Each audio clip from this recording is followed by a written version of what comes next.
federal prosecutors struck a more limited deal after disagreement over what crimes the immunity agreement covered. Joining me now is a member of the House Freedom Caucus, Republican Ken Buck of Colorado. Thank you so much for joining me. You are also a former federal prosecutor. So looking at what is happening, still happening as we speak, in a courthouse in Delaware, what are your thoughts? Well, my thought is the judge does the right thing. In this case, the judge has to inquire about the factual basis for the plea agreement and make sure that all parties know what's included in the plea agreement. And the result was they called a timeout.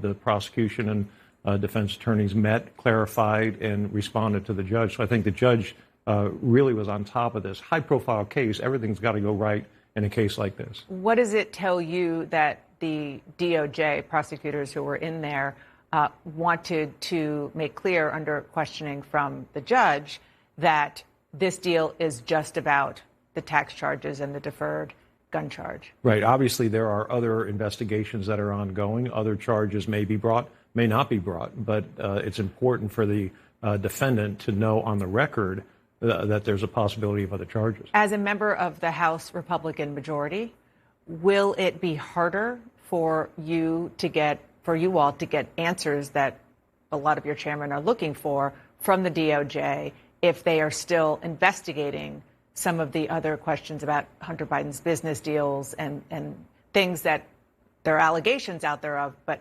not clear evidence to support? The most common answer we get in a questioning of the FBI director or attorney general is, that's an ongoing investigation. I can't talk about it. So, yes, it will. It will be more difficult. But at the same time, the other side, the Democrats, will be able to say you're impeding a criminal investigation. You shouldn't do that. Now, is it more important to look at criminal conduct by a sitting president, or is it more important to look at criminal conduct by an individual, a son of a sitting president? That's going to be debated in public. What do you think? Well, I think it's absolutely Congress's role to look at possible impeachment, but I also think that if that is just a political game, then we need to make sure that the criminal case goes forward. Okay, so let's talk about the impeachment. Do you think it could be a political game? And why do you believe that Speaker McCarthy in the last 24, 36 hours has begun to lean more into the notion of opening an impeachment inquiry? This is impeachment theater. We right now are starting the appropriations process, and there is not consensus on the Republican side about what the numbers should be. Kevin McCarthy promised when he was running for Speaker one set of numbers, and then he made an agreement with President Biden for the debt ceiling increase on another set of numbers. So right now, he has got to convince the public that he's credible and that Republicans have a duty to follow him. The party itself is not in agreement, and we're going to have some real trouble passing appropriations bills. I just want to make sure I understand what you're saying. It sounds like you're saying that the Speaker is talking about impeachment to try to distract conservatives like you from spending bills that you don't like. Well, not just me, but the public. What he's doing is he's saying there's a shiny object over here, and we're really going to focus on that. We just need to get all these things done so that we can focus on the shiny object. Most of us are concerned about spending. It is an existential threat to this country. And so we want to move forward with the spending bills in a responsible way.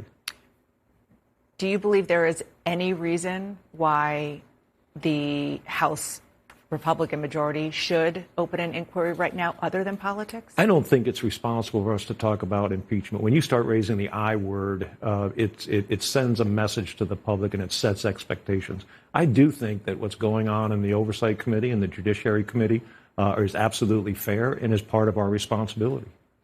You mentioned spending. The idea that there are these spending bills, a lot of spending bills that are moving through the House that have a lot of the so-called culture war ideas sprinkled in them, whether it has to do with trans, whether it has to do with education. Is that appropriate? Yeah, it's appropriate because it is in response to what President Biden has done. President Biden has, for the first time, said that federal funds will be used for abortion. So in those bills, we're prohibiting federal funds used for abortion. So it isn't just one side that's involved in this culture war. It's really on both sides. I just, before I let you go, want to ask you about something else you're working on, which is the idea that the United States continues to use troops abroad under an old authorization by Congress, the so-called AUMF. You're trying to get a new one going. I've seen that movie before. Democrats and Republicans have tried over and over again. What makes you think it's going to work this time? It is a great bipartisan effort, something that Americans love to see, Republicans and Democrats come together. We will repeal the 4 existing authorizations to use military force. We will develop a new one with a sunset. So every 5 years, the executive branch has to come for Congress and ask permission to move forward. Congressman Ken Buck, thank you so much. Appreciate it. Thank you. Thank you. And up